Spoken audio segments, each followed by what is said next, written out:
once again you for giving me this time. माननीय सदस्य श्री राजकुमार रोत जी।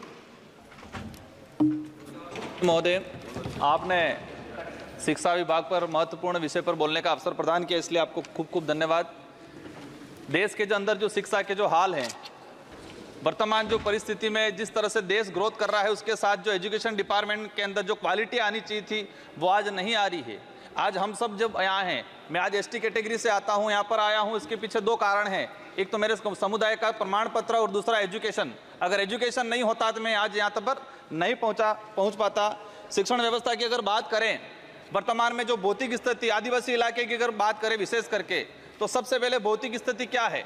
वहाँ पर कमरे नहीं है, बिल्डिंग नहीं है, चार दीवारें नहीं है, शिक्षण व्यवस्था, वहाँ पर अध्यापक नहीं है। हम बड़ी बड़ी बात कर लेते हैं, हम कहते हैं देश ग्रोथ हो रहा है, ये हो रहा है, विकास की ओर जा रहा है, लेकिन मैं आज दावे के साथ कहता हूँ कि देश के आदिवासी इलाके के अंदर जब बारिश होती है तो 70% विद्यालय को खाली कर दिया जाता है, क्योंकि वो बिल्डिंग बैठने के लायक नहीं है। आज देश के ये हालात है। मैं राजस्थान के दक्षिणी इलाके से आता हूँ, संसदीय क्षेत्र बांसवाड़ा से, वहाँ पर 78% आदिवासी बाहुल्य क्षेत्र हैं।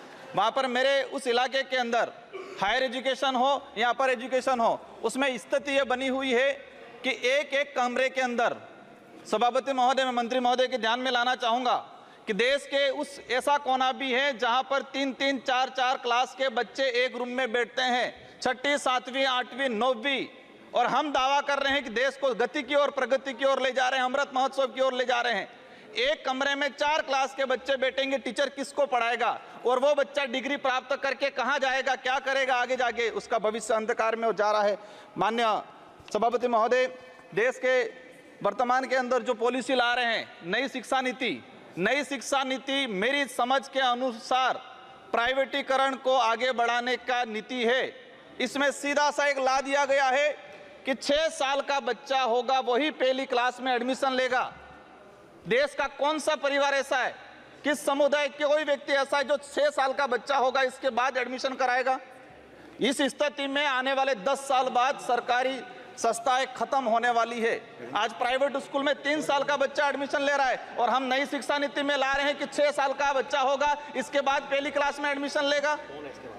कहाँ जाएगा वो? इस स्थिति में आने वाले समय में सरकारी सिस्टम खत्म करने की जो नीति ला रहे हैं वो कहीं न कहीं घातक है। माननीय सभापति महोदय, देश के अंदर जो गति है, नवोदय विद्यालय और केवी, हम मानते हैं कि देश के अंदर जो ब्यूरोक्रेसी है, कोई भी व्यक्ति को आने का अवसर मिला है वो नवोदय है, लेकिन जो वर्तमान में स्थिति बनी हुई है कि जो केंद्रीय विश्वविद्यालय है, इसमें 8,88,000 आवेदन आए। पूरे देश के जो केंद्रीय विद्यालय, इसमें 8,88,000 प्रवेश कितनों को मिला है?